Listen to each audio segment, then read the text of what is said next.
Happy Saturday! Welcome back to the next chapter of Learn Live Hope, LLH. Visit Southeast Asia Heritage from Hope. Today I would like to share with you, the theme is Without Love, There is No Art. So the topic I would like to choose is the very common that we can find in Southeast Asia, which is Batik. So most of the time we keep thinking Batik is just a fashion, right? So what is Batik? So today I would like to share you more the story about the Batik. So if we look at the Javanese language, amba is actually the drawing, and titik is the dot.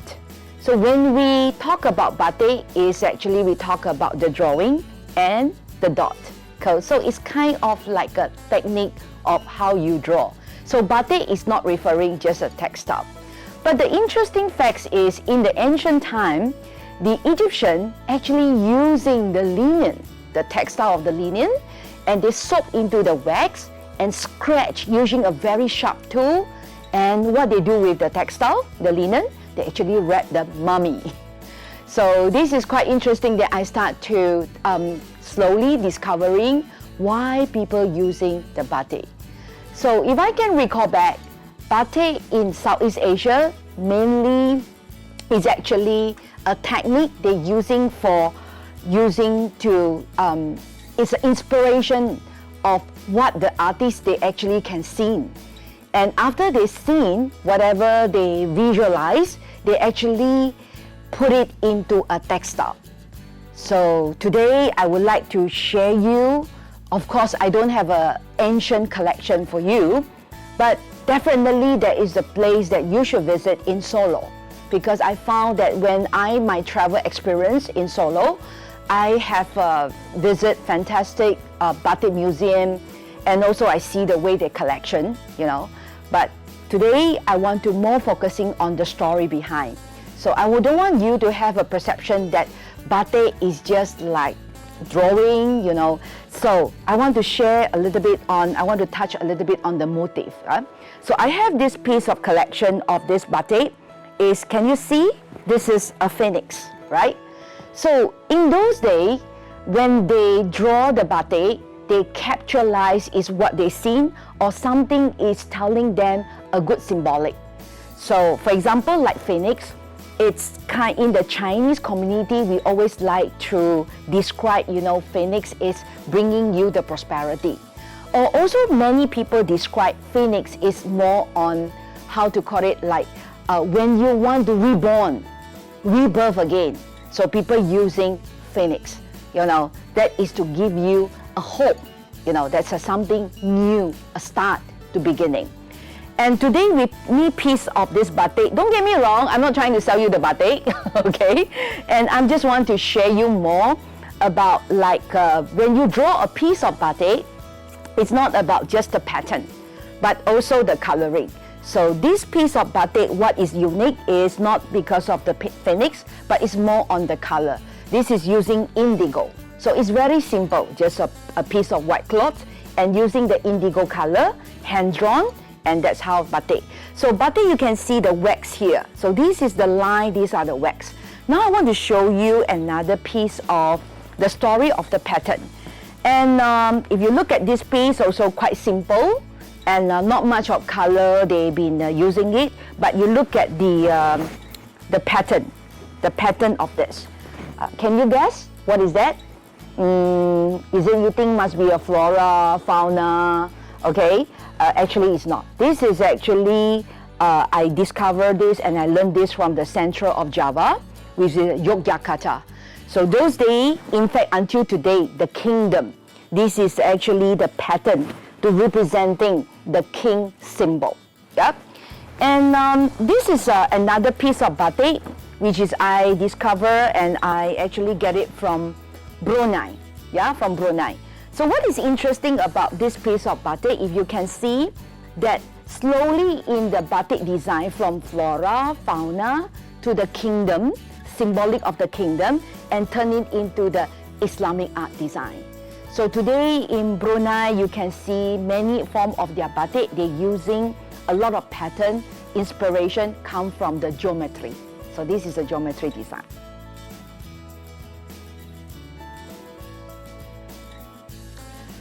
I still remember when I was very, very young at that time, the very first time I learned about batik, or I get to know about batik, is through my grandmother.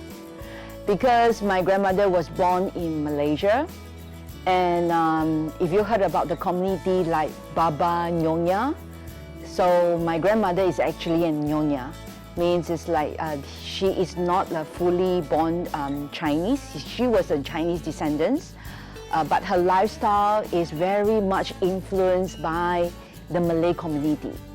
So when I was young, the impression of grandmother is always with her sarong. So what is sarong? A sarong is actually a piece of cloth and you wrap around. So wherever she go to the market, she do cooking, she at home, she will wear the sarong. So I think that is give me a very strong impression. And when slowly I grow up, I also learned to like, wow, sarong is, I love sarong because I love to wear sarong.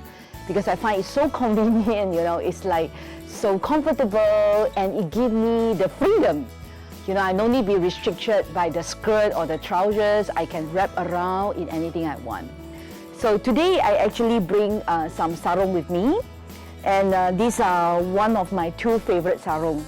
And I'll share you that why is my favorite also.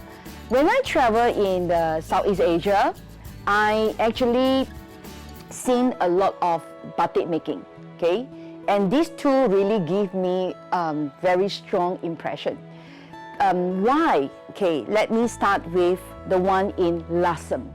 So I think many of us never hear of the word Lasem or the destination called Lasem. It's actually, they situated very close to Semarang at the center of Java. And if you arrive Semarang, I think you need approximately about 2.5 to 3 hours to travel there because the traffic is very, very slow. And when I was arriving in this Lasem, I was amazed because of the old town. It's a very beautiful town. And they don't have a factory. Everything is come from small business, is in their own family, okay? And also, like the technique they're using is very simple, like wax and coloring, but the details, I really love the detail because this is the first time I see they're using the batik art turned into so much detail. So, and they never have a duplicate, it's not a block, this is hand-drawn. This is hand-drawn, and you can see the complicated of the color, the mixture, and the small fine detail floral design and turn it into the piece of batik. Or I love it, this textile, and I using it as my sarong. Yeah. And another really impressed me was a few years back, I went to Kelantan, which is in Malaysia. And this is also one of the family. First capture me is the blocks. And that's where I learned about those days, the Malay community, when they make the batik, is not only floral design. They actually capture all the daily life.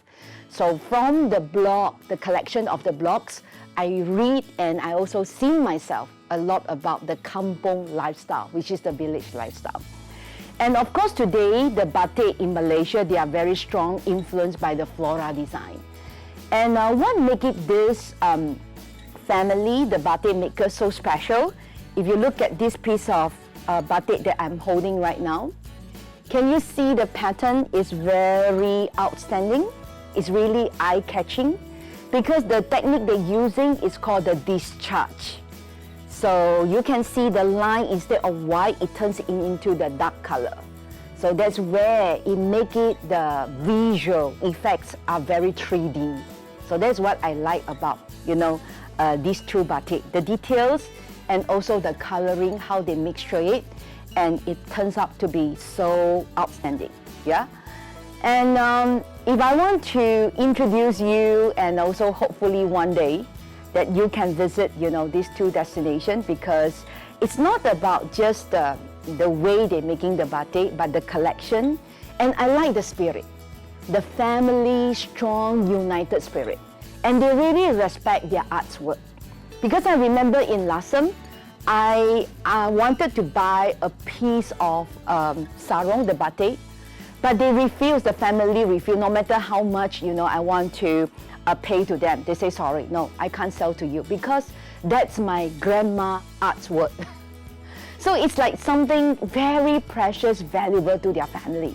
So they're not willing. So they take it, they didn't display it also, but they keep it as like a very precious treasure to them. Yeah. And this is something like really touched me, because sometimes a piece of art is, today the sharing is, the piece of art, it's not like just a piece of textile or a fashion. It's a piece of love.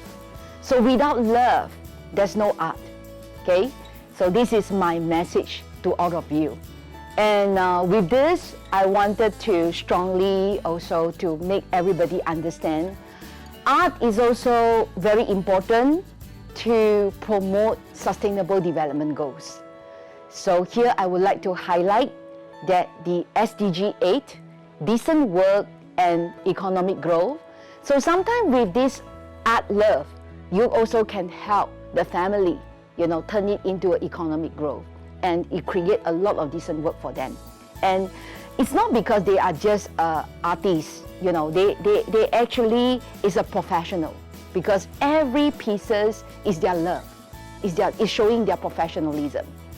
And of course, the innovative, the SDG number 9, the industry, innovation and infrastructure. So I would like to touch on the innovation.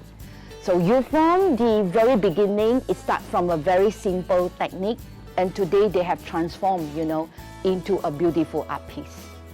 So I hope one day when the world has resumed healthier and we can travel, so we can travel together and visit the families again.